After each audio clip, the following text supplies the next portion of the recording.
Ha llegado el momento de escuchar la palabra de Dios. Un potente mensaje extraído de las Sagradas Escrituras. En la voz del pastor Carlos Hoyos. Hay una pregunta que nos hicieron en días pasados. Hermano Carlos, ¿qué opina acerca del microchip? Bueno, es algo que según está escrito en Apocalipsis capítulo 13, abran su Biblia ya, Apocalipsis capítulo 13, el versículo 18, 17 inclusive, podemos leer desde el 16, y hacía que a todos, pequeños y grandes, ricos y pobres, libres y esclavos, se les pusiese una marca en la mano derecha o en la frente, y que ninguno pudiese comprar ni vender, sino el que tuviese la marca o el nombre de la bestia o el número de su nombre. Aquí hay sabiduría. El que tiene entendimiento cuente el número de la bestia, pues es número de hombre, y su número es 666. En el orden bíblico es interesante tener en cuenta algunos aspectos. Primero, que la profecía se dio en un tiempo diferente al nuestro. Segundo, que la figura es tomada de el manejo que se le daba a los esclavos, se marcaban. Ahora, aparece aquí que para el último periodo de la humanidad, o el penúltimo periodo, como va a ser la gran tribulación, pues a los que no alcanzaron el privilegio de la salvación por gracia, van a tener que enfrentar una etapa muy difícil, y la manera como el agente del mal se declarará poseedor de los mortales de su tiempo es a través de una marca. Esa marca, en el tiempo moderno, sin duda alguna, tendrá que ver con el microchip. Pero alguien puede preguntar, ¿y si hay personas que ya les han puesto un microchip y que hay una campaña a nivel mundial en aras de la seguridad, ponerle un chip a las personas? Pues entonces, ¿qué pasa con esas personas que ya tienen ese chip? Cosas muy importantes que debes de saber. La primera, que Jesucristo no ha venido por su iglesia. El chip que ha de funcionar para condenación en el periodo de la semana 70 va a darse después que la iglesia se vaya. Puede ser que a una persona. O sea, pastor, que a los que ya les han puesto ese chip no tiene que ver nada con... No tiene que ver nada. Ya. Porque ahora es el proyecto del mal para socializar la propuesta a fin de que cuando se haga ley universal, pues no vaya a encontrar dificultad para aceptarlo. Vea, hay casos claros. ¿Cómo comenzó la bancarización en el mundo? Con una simple tarjeta, y habían personas renuentes a no aceptarla, incluso dentro del cristianismo. Dígame, ¿quién no tiene una tarjeta hoy? ¿Quién no tiene una tarjeta de crédito o débito? Todo el mundo la tiene. Pues es exactamente lo que el sistema del mal está haciendo, socializando la idea. Algunos ya tienen el microchip. Hay empresas que lo elaboran y hay una campaña que debe de decirle al cristiano que el tiempo se está acabando. Pero en ninguna manera puede pensarse que si una persona en Suecia o en Estados Unidos le han puesto el microchip, querrá decir que está condenado, porque no. Será en este momento un control de seguridad para saber su condición, su pasado judicial, de salud, sus antecedentes, en fin. Pero no lo va a definir para condenación, porque esto del chip, como menciona Apocalipsis 13, en el momento que se establezca como norma, ya la iglesia no estará en la tierra. Y si yo tengo el chip, ¿qué pasa? No se preocupe, que si usted es un hijo de Dios, sencillamente el Señor se lo llevará. Eso es todo. Después de que la iglesia se vaya, ahí sí es complicado, porque la oportunidad de salvación no habrá. Bien, pastor, por aquí hay otra pregunta y es acerca de que si un miembro de la iglesia puede sufrir de nervios o de estrés o de depresión, este tipo de circunstancias que se presentan hoy en día, que si por favor puede solucionar esta pregunta.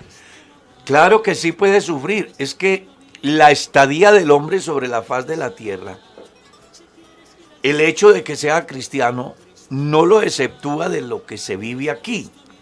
Así como el cristiano come, duerme, trabaja, descansa, se cansa, porque es parte del desarrollo de la vida, así también el cristiano es propicio a sufrir de crisis de nervios, de ansiedad, de estrés.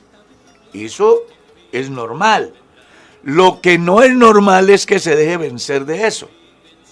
¿Ya? Y mucho más cuando tenemos un lugar donde descansar. Está comprobado que la ansiedad, el estrés, son el resultado de la inseguridad del presente y del futuro. Y eso se da porque a veces a uno se le olvida lo que Jesús dijo. No os afanéis por el día de mañana. Cada día trae su propio afán. Si Dios cuida de las aves y de los lirios, ¿no cuidará de vosotros? El gestor de todo ese proyecto destructor en la vida de los mortales, digo yo, que un gran influenciador en ese campo es el mismo Satanás, porque a él le interesa quitar la paz del cristiano, le interesa desubicarlo y lo pone a vivir situaciones tales como el pasado y el futuro, impidiendo que disfrute de las bendiciones del presente. Entonces las personas lo que tienen que hacer es, más allá de que tengan esas experiencias, hoy aprender, uno, el pasado no existe, bueno, regular o malo, no existe. ¿Estamos claros? Dos, el futuro no existe. Muchas personas desde las que se levantaron hoy a las 4 de la mañana para irse a elaborar a esta hora, ya están muertos. Un accidente, una tragedia, cualquier cosa. Entonces, ¿les llegó el día de mañana? No. Entonces usted no se preocupe, ni por el ayer, ni por el mañana. Simplemente viva con intensidad el día de hoy. Tienes una familia, disfrútala. Tienes un alimento, aprovéchalo. Tienes amigos, valóralos. Tienes la iglesia, regocíjate. Tienes a Dios, deleítate en su presencia. Y creo que la vida va a cambiar de sentido. Con respecto a los nervios, que es otra emoción, hombre, puede darse por muchas circunstancias, pero sería muy bueno que las personas se acordaran del Salmo 27, del Salmo 91, del Salmo 23, ¿ya? Del Salmo 121, de San Mateo capítulo 28, verso 20. Yo creo que si los creyentes alcanzamos a entender todas las promesas que Dios tiene para nosotros, y miramos los testimonios de los hombres que condiciones normales como las nuestras enfrentaron etapas diversas de la vida, aprenderemos a no dejarnos llevar por ninguno de esos tres problemas. Ojalá que el Señor Jesús sane a quien tiene esas dificultades. Pero para que eso se dé, usted tiene que buscar la causa del por qué. Y ante todo entender quién tiene la solución. Amén. Pastor, pero creo que es muy diferente, por ejemplo, una persona que está en depresión, que esté, sí, triste, a una persona sufrir de nervios. Son dos cosas diferentes. Por eso dije que son cosas totalmente diferentes. Porque los nervios ya es una enfermedad de una persona. Por eso estamos diciendo que hay que buscar la causa. Pudo ser que vio una masacre, por ejemplo. Pudo ser que estuvo al borde de la muerte y le da una crisis de nervios. Yo tengo la experiencia, era pastor en una iglesia y he tenido un enorme peligro. Un hombre ha llegado a atentar contra mi vida entre el salón. Me ha dicho que el objetivo de él es matarme. Y en ese momento, pues, yo sentí paz de Dios, le hablé, pero una vez que él se fue, yo me encerré en la casa y estaba que me moría de nervios. Una crisis impresionante. Otra que viví en otra congregación, donde después de varios atentados, varios peligros, pues yo sentía cualquier ruido y pensaba que ahí se acababa todo. Por eso estamos diciendo saber el origen del por qué y buscar la solución como aquella vez la hice yo. Yo recuerdo que una dominical me arrodillé y le dije a Dios: yo soy un predicador de tu evangelio. Siempre le he dicho a la gente que tú eres Dios y que tú tienes todo poder, y me estoy muriendo de miedo. Yo necesito que me quites esto hoy o renuncio al ministerio. Esa palabra se la dije yo a Dios, porque estaba desesperado. Miedo de nadie, porque no tenía razones, ¿cierto? Pero el diablo me había metido esa inseguridad tan impresionante que cualquier ruido, cualquier movimiento, pues yo me puse que ni salía a la calle. Aquella mañana que hablé con Dios de una manera sincera y le conté todo lo que me pasaba, ese día sentí la mano de Dios sobre mi hombro y desde ese día desapareció por completo ese problema. Entonces, es bueno que entendamos el origen, pero también comprendamos quién tiene la solución. Amén. Pastor, hay una persona que tiene una confusión. Dice, me gustaría que todos los pastores se pusieran de acuerdo en el mismo punto de vista para darle a los creyentes. Porque unos pastores enseñan que cuando una persona se separa, se divorcia, es libre de casarse con quien quiera. Pero que hay otros pastores que dicen que cuando una pareja se casa, así se separen, están casados hasta que la muerte los separe. Es muy importante la pregunta porque la iglesia tiene una doctrina sobre el divorcio. El pastor que no esté de acuerdo con esa doctrina, él no debe de traicionarse a sí mismo y él debería de hacerse a un lado. ¿Por qué? Porque eso va a generar confusión. Ahora bien, es importante que se comprenda que la iglesia nunca ha dicho que el que se divorcia puede casarse con quien quiera. Eso no es así. La iglesia tiene un tribunal donde llegan esas inquietudes, las cuales a través de la red de familia y del tribunal busca minimizar para que las parejas se consoliden y perseveren en el tiempo. Cuando se presentan situaciones que no tienen desde el punto de vista humano solución, sino a través de un recurso que confiere el Estado, pues la iglesia lo que hace es respetar la decisión del Estado y en el campo de fe, de membresía, pues establecer algunas restricciones, ¿ya? O avalar algunas circunstancias, porque no todos los casos son iguales. Entonces, es bueno que quien sea pastor de la iglesia respete lo que la iglesia ha enseñado y cree. Y que cuando la iglesia lo hace, no lo está haciendo de su propia cuenta, sino fundamentados en lo que Dios enseña. Es que el problema del divorcio lo tuvo Moisés y por eso legisló. Cuando Jesús vino, igual estaba el problema vivo. Por eso Jesús volvió a intervenir. Y en el tiempo moderno sigue el mismo problema. La razón, porque hay unos que son duros de corazón y no perdonan. Otra razón, porque hay otros que se han puesto por jueces suplantando a Dios. Cuando al final uno es el que tiene poder de juzgar y condenar. ¿Tú quién eres para que juzgues a tu hermano? Amén. Entonces yo sí creo que con respecto a este tema, cuando el Señor venga vamos a encontrar cristianos todavía con esa dificultad. Aquí más bien el llamado es a que dejemos de pegarnos de cosas de ese orden y nos aferremos de Amén. verdad de la esencia, para que así usted no tenga la mínima necesidad de pensar en divorcio. Y si a alguien por alguna circunstancia le ha sucedido, se aferre a la misericordia de Dios y usted, que es su hermano, no se convierte en juez, porque al final usted no es Dios. Amén. Sigamos.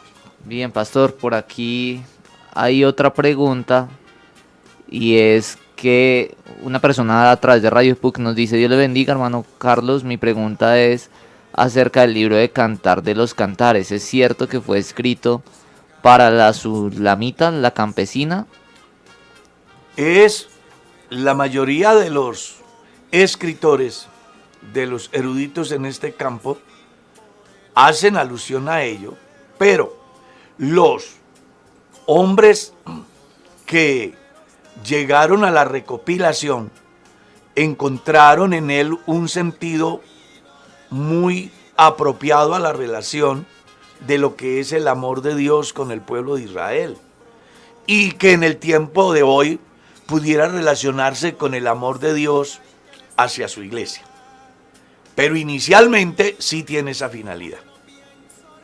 Pastor, ¿y qué opina usted acerca de que, por ejemplo, hay, por ejemplo, muchachos en la iglesia o parejas de novios que se citan de esos versículos?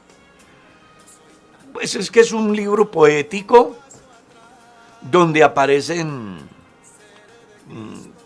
textos que son muy Declarativos. muy interesantes, y que las personas los utilizan para llevarlos a sus sentimientos, Amén. inclusive a sus propios deseos. Pienso que no sería lo correcto. Exacto. Pienso que no sería lo correcto. Pero bueno, ya esos son manejos conceptuales. Amén. Pastor, hay una pregunta. Hace 2 días se firmó la paz con los árabes, Israel con los árabes. ¿Qué quiere decir esto a la iglesia? Le quiere decir mucho, Sí. pero también es bueno que no se van a dejar llevar de los que van más allá de lo que ha pasado. Es el principio de un proceso que culminará con un tratado de paz en el Medio Oriente. Solo se ha firmado con 2 países, ¿ya? Y falta la firma más importante, que son con los que han ocupado el terreno de Israel. Ujú. Y hablo así porque se presenta una discusión. Los enemigos de Israel dicen que Israel ha ocupado un territorio. Y lo que se les olvida es la promesa que Dios le hizo a Abraham. Resulta que a causa de la desobediencia del pueblo de Israel, ellos fueron expatriados. ¿Y qué pasó? Sus vecinos invadieron el territorio. En el 14 de mayo del 48, Israel se declara como Estado y comienza a recuperar el territorio que Dios le había prometido a Abraham, Isaac y Jacob. Y todavía les falta tierra por recuperar. Así que esto es apenas el principio. Pero ¿qué debe decirle a la iglesia? Bueno, que así como se dio esta situación, en un momento donde nadie lo pensaba, el tratado general se va a dar en el momento que usted menos lo piense, si es que espera estar aquí. En mi caso personal, ese tratado de paz, que va a traer realmente paz a Israel y a sus vecinos, se va a firmar. Pero antes de que eso se firme, la iglesia se va a ir de aquí, porque el que va a firmar ese tratado general va a ser el sistema anticristiano, y la iglesia todavía está aquí. Así que para que ese tratado se firme, la iglesia tiene que irse. Amén. Lo que está sucediendo es simplemente el cumplimiento de la palabra que debe de llevar a los cristianos a hacer un alto en el camino y a entender a mayor profundidad lo que está escrito, porque está más cerca nuestra redención Amén, amén. que cuando creímos. Bien, hermano Carlos, ¿me puede explicar por favor el pasaje que está en Mateo 10:28 en el que se dice quién es el que puede matar el alma? Ya. San Mateo capítulo 10, verso 28. Leamos. Bueno, es el costo y la compensación del discipulado. Jesús está dando una enseñanza acerca de a qué sí se debe de temer. Leamos desde el verso 24. El discípulo no es más que su maestro, ni el siervo más que su señor. Bástale al discípulo ser como su maestro y al siervo como su señor. Si al padre de familia llamaron Belcebú, ¿cuánto más a los de su casa? Así que no los temáis, porque nada hay encubierto que no haya de ser manifestado, ni oculto que no haya de saberse. Lo que os digo en tinieblas, decidlo a la luz, y lo que oís al oído, proclamadlo desde la azotea. Y no temáis a los que matan el cuerpo, mas el alma no pueden matar. Temed más bien a aquel que puede destruir el alma y el cuerpo en el infierno. Jesús está dando una enseñanza acerca de los riesgos que corría el discipulado o los discípulos de Jesús al pertenecer a su comunidad, y les coloco un ejemplo. Si al mismo Señor le dicen que echa a los demonios por el príncipe de Belcebú, ¿qué no dirán acerca de los de su casa? Y él les enseña diciendo que el temor no debe de apoderarse de los discípulos, porque ¿qué es lo más que le puede pasar al ser humano de parte de los humanos? Pues que le quiten la vida en el campo humano. Y resulta que la muerte es una ley. A todos nos toca. Aquí no se escapa nadie, a menos que Cristo venga antes de que toque morir. Pero si Cristo no ha venido, la muerte nos tocará. Jesús dice, teman al que puede destruir el alma y el cuerpo. ¿Y quién es el único que tiene poder sobre la vida y la muerte? Pues Jesús está refiriendo a Él, a Dios. Usted no tiene por qué temer a la espada, no tiene por qué temer al pozo de los leones, no tiene por qué temer a la hoguera, porque lo que más grave puede pasar ahí es que se dé el deceso de su humanidad. Usted lo que tiene que temer es aquel que tiene la autoridad suficiente como para decir, id maldito al fuego eterno, preparado para el demonio y sus ángeles. ¿Y quién es el que tiene esa autoridad? Pues el Señor Jesús. Aquí Jesús está diciendo, ustedes lo que tienen es que temer a Dios, amar a Dios, obedecer a Dios. Y ojo, este temor no es de miedo, este temor es de respeto, es de reverencia, es de gratitud, es de admiración. A eso es a lo que Jesús se refiere. Amén. Hermano Carlos, ¿que ¿a qué se refiere la Biblia? O hay una hermana que quiere que le explique lo que dice la Biblia en Isaías 3:16, Ezequiel 6:16, 11 y 12. ¿Lo leo? Sí, está hablando de las vanidades.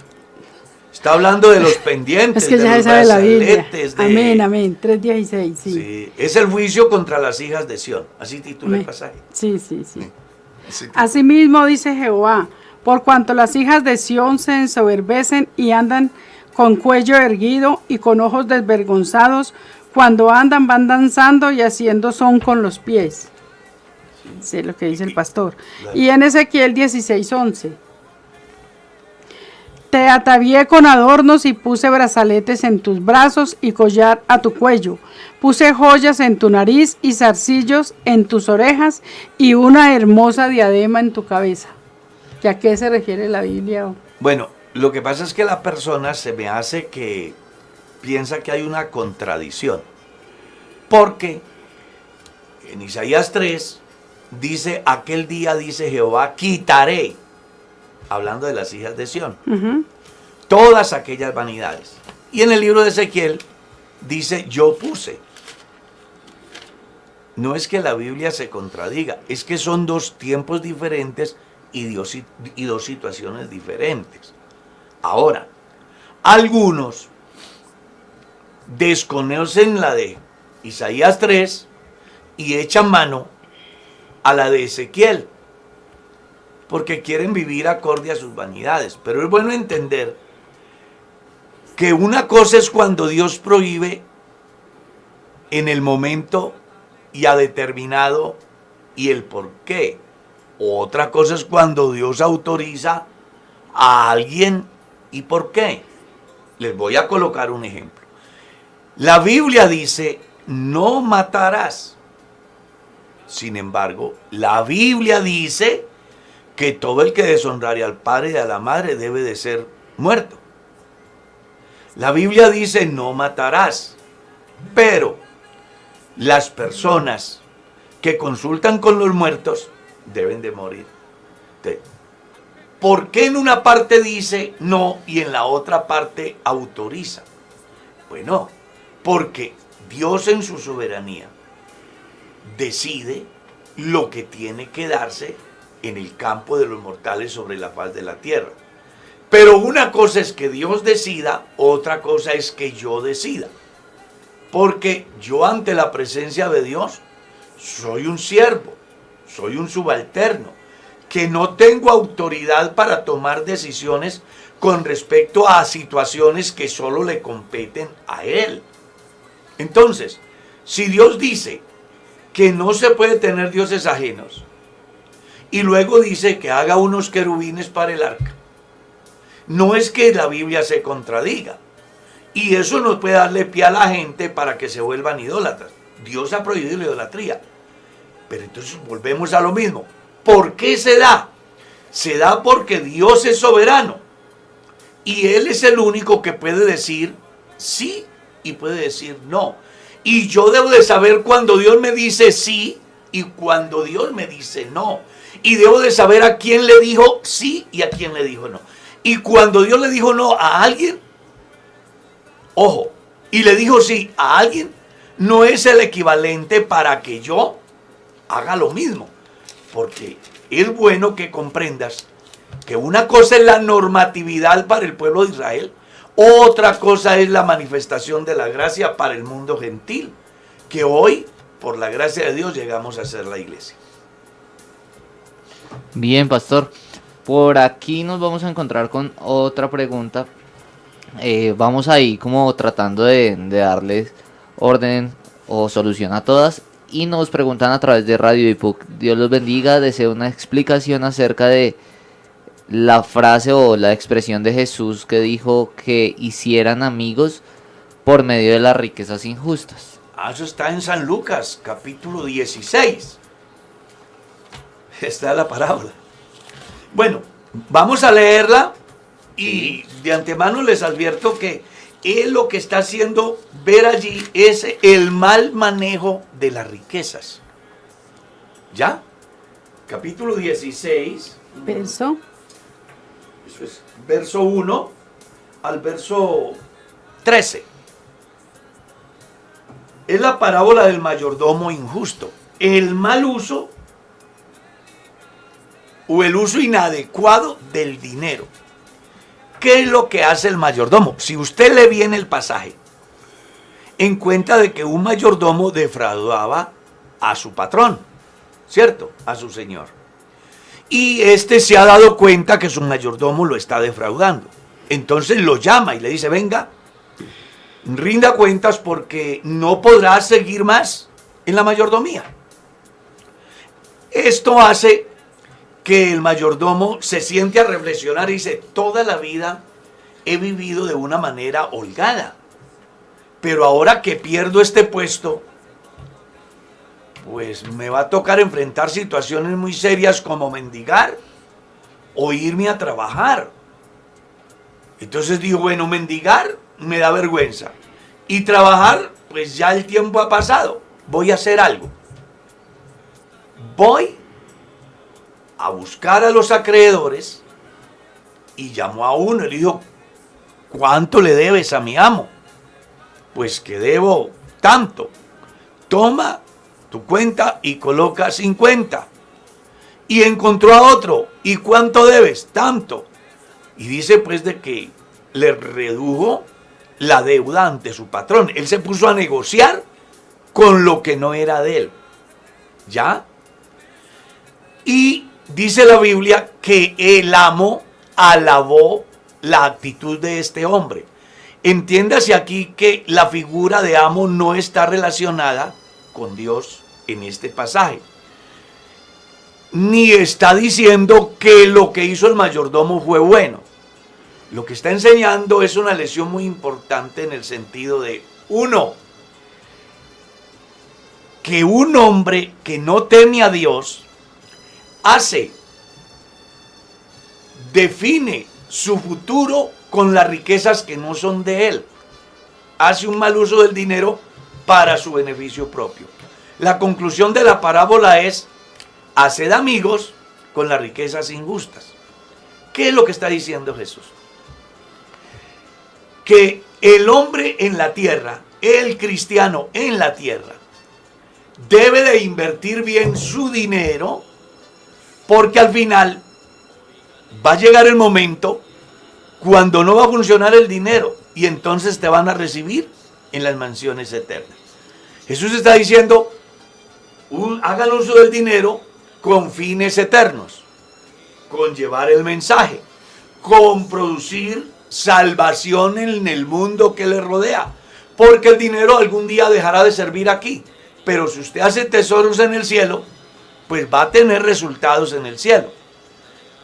La parábola lo que busca es que así como ese mayordomo alcanzó privilegios con lo que no le pertenecía, así el cristiano debe de aprovechar los recursos que tiene aquí para hacer riquezas en el cielo. Amén. Hermano Carlos, donde en San Mateo el capítulo 22 y el verso 14 habla la Biblia y dice que muchos son los llamados y pocos los escogidos. Entonces, ¿cuál es la explicación a este versículo? ¿San Mateo qué? Capítulo 22, verso 14. Ya. Muchos son los llamados y pocos los escogidos. Es la parábola de las bodas. ¿Ya? Mire cómo comienza. Respondiendo Jesús, les volvió a hablar en parábola diciendo, el reino de los cielos es semejante a un rey que hizo fiesta de boda a su hijo y envió a sus siervos a llamar a los convidados a las bodas, pero estos no quisieron venir. Tengan en cuenta ese pedacito. Volvió a enviar a otros siervos diciendo, decida a los convidados, he aquí he preparado mi comida, mis toros y animales engordados han sido muertos y todo está dispuesto, venid a las bodas. Mas ellos, sin hacer caso, se fueron unos a su labranza y otros a sus negocios, y otros, tomando a sus siervos, los afrentaron y los mataron.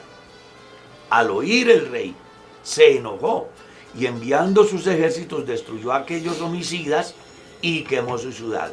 Entonces dijo a sus siervos, las bodas a la verdad están preparadas, pero los que fueron convidados no eran dignos. Id pues a la salida de los caminos y llamad a las bodas a cuantos halléis.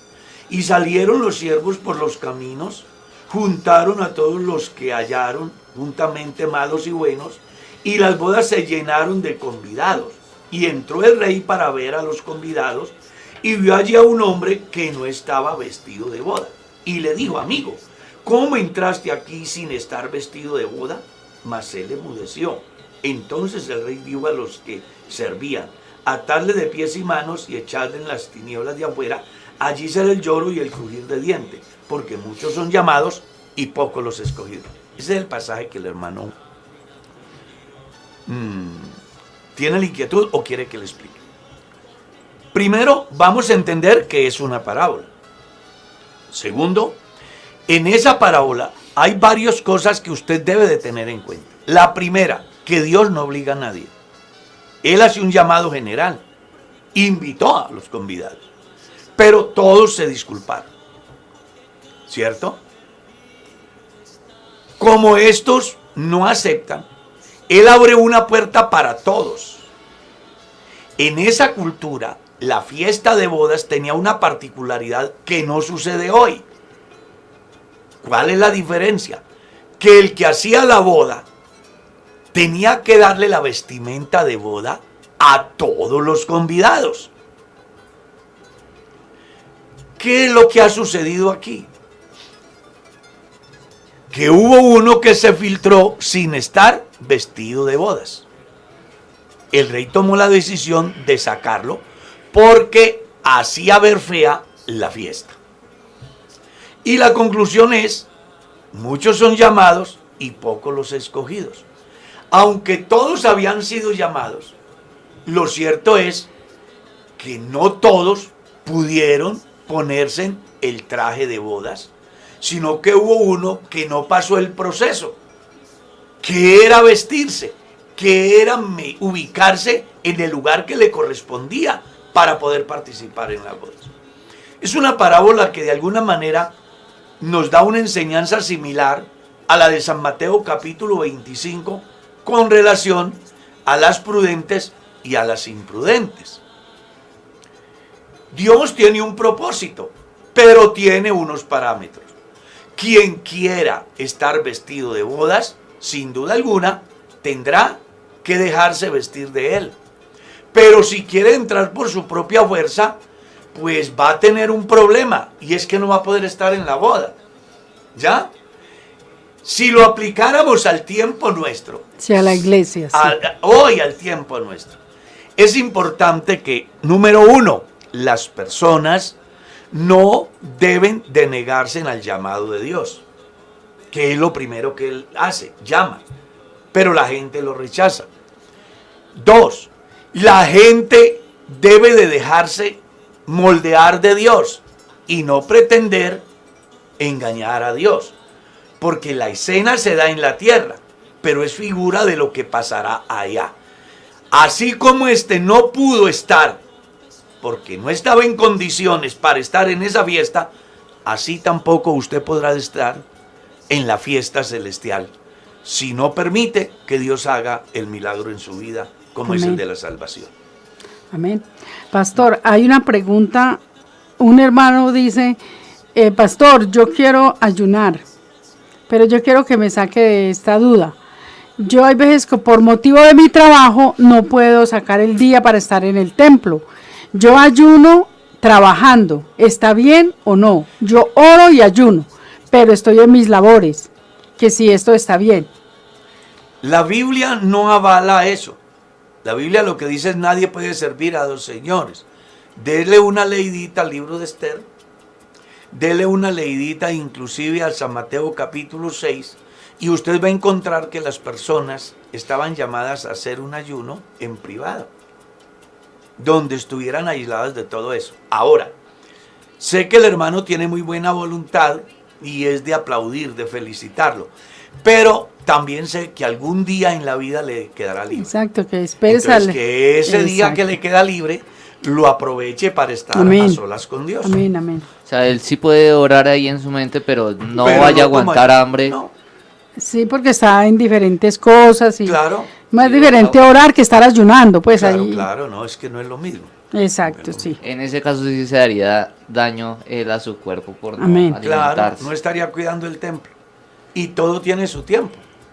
Pastor Santiago. Por aquí nos escriben, pastor, a través de Radio Ipuc y nos dicen: Dios le bendiga, hermano, buenos días, ¿me podrían aclarar y explicar un texto de la Biblia? Este es Miqueas, capítulo 7, versos 5 y 6, que dice así: no creáis en amigo ni confiéis en príncipe, de la mujer que duerme a tu lado, cuídate, no abras tu boca. No abras tu boca. Porque el hijo deshonra al padre, la hija se levanta contra la madre, la nuera contra la suegra, y los enemigos del hombre son los de su casa. ¿Qué quiere decir esto, pastor? Bueno, me encanta el pasaje porque sencillamente Dios a través del profeta muestra por qué debe de juzgar a su pueblo. Había una deslealtad total en la familia. El fenómeno aquí es de familia.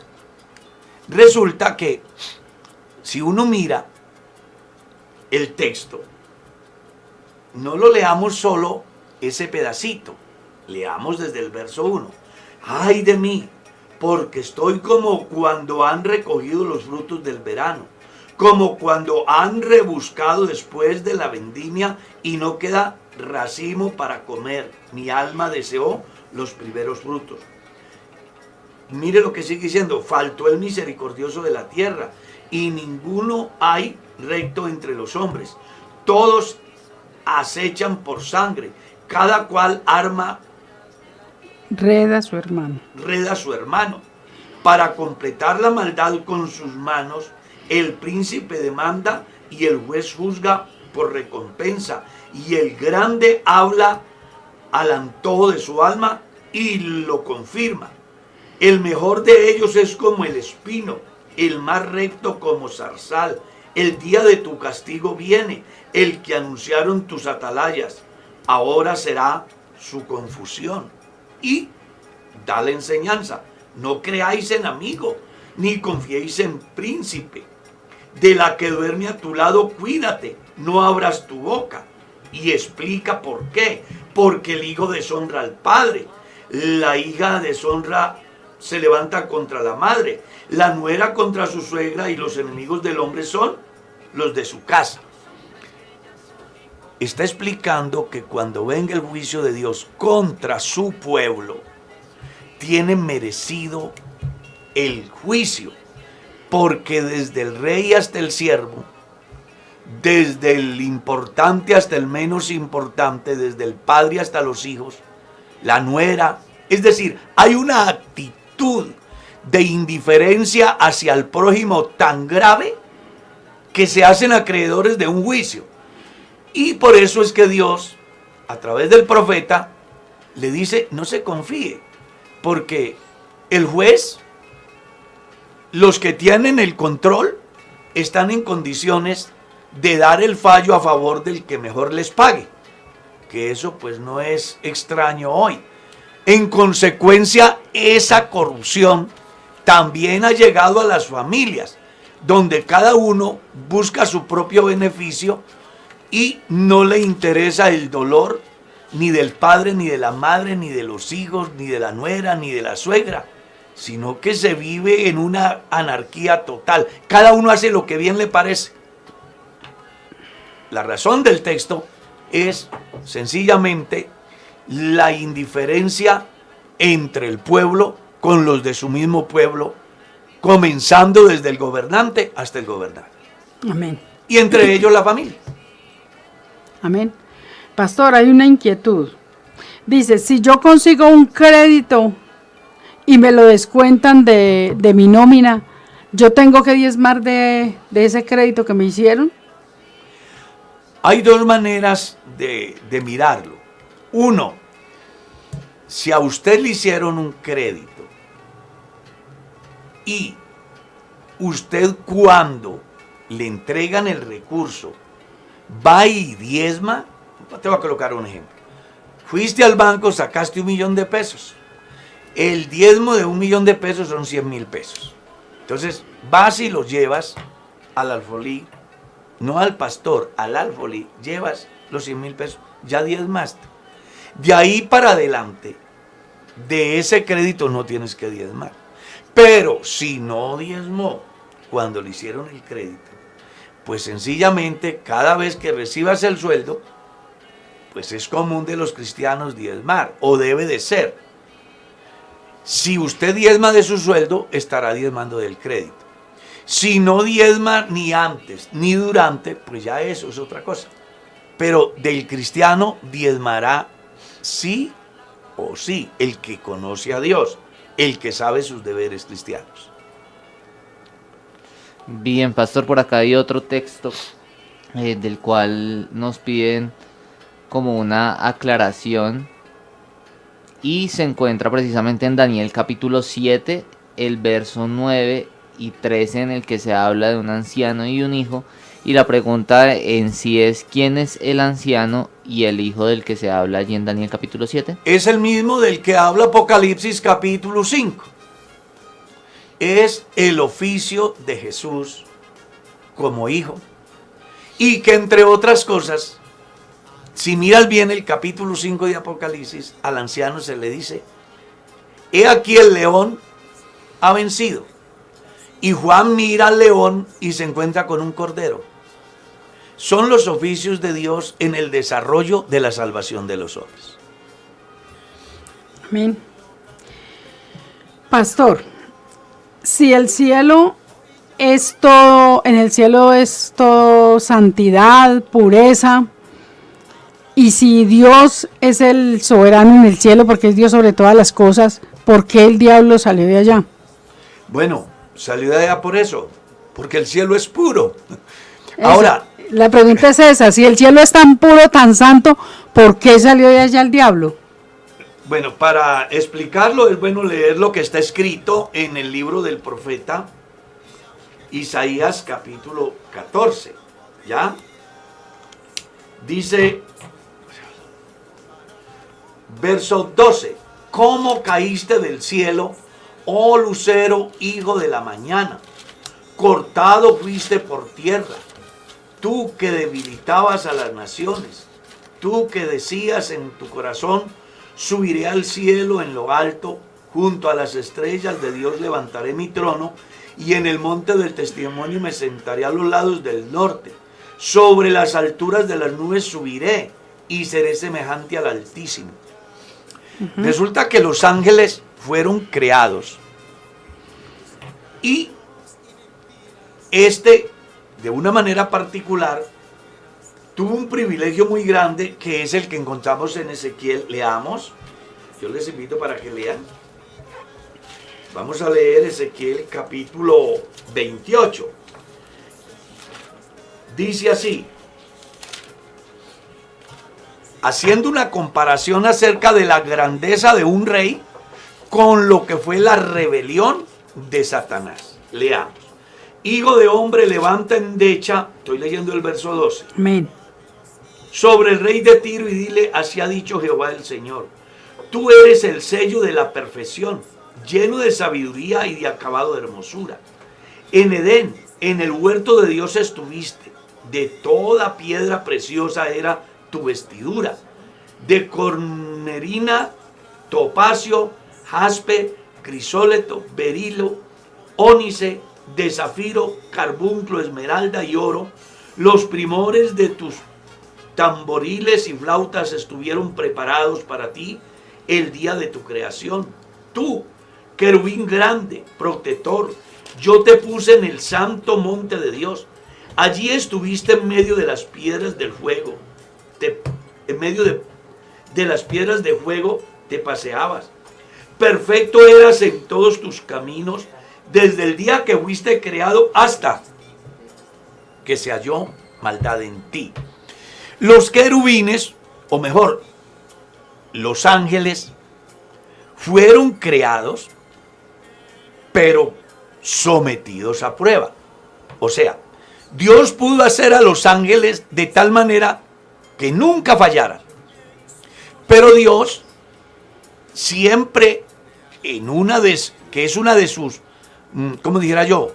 De sus grandes virtudes, es hacer de que la persona, o en este caso los ángeles, tengan la capacidad de tomar decisiones, tengan la capacidad de elegir entre lo que les conviene y no les conviene. Un ejemplo es el que encontramos en el libro del Génesis, cuando la primera pareja es puesta en el huerto del Edén. Dios pudo hacerlos que no pecaran, pero los creó con capacidad decisoria, así a los ángeles. Y sucede que un día un ángel, que era el sello de la perfección, que era un querubín precioso, quiso ser igual a Dios. Y eso no lo aceptó Dios, no lo acepta ni lo aceptará, porque al final todos después de él son dependientes. Él es autosuficiente.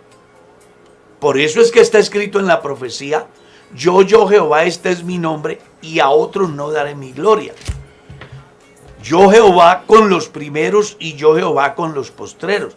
Y esa manera o ese lenguaje se va a encontrar en toda la Biblia, mostrando que el único autosuficiente que existe por sí mismo es Dios. Después de él, todos dependemos de sus decisiones. Este querubín quiso subirse y colocar su trono al lado del Altísimo y ser semejante al Altísimo. Y eso no lo permitió Dios. Esa fue la maldad que se halló en él y por eso fue destronado. No fue que Dios creó al diablo, creó un ser pensante, un ser inteligente que tenía la capacidad de establecer diferencias y de tomar decisiones. Y acorde a las decisiones fueron las consecuencias, como sucedió con el hombre. Dios establece al hombre, pero con la capacidad de establecer las diferencias y tomar decisiones. El día que el hombre decidió mal, el hombre cosechó las consecuencias.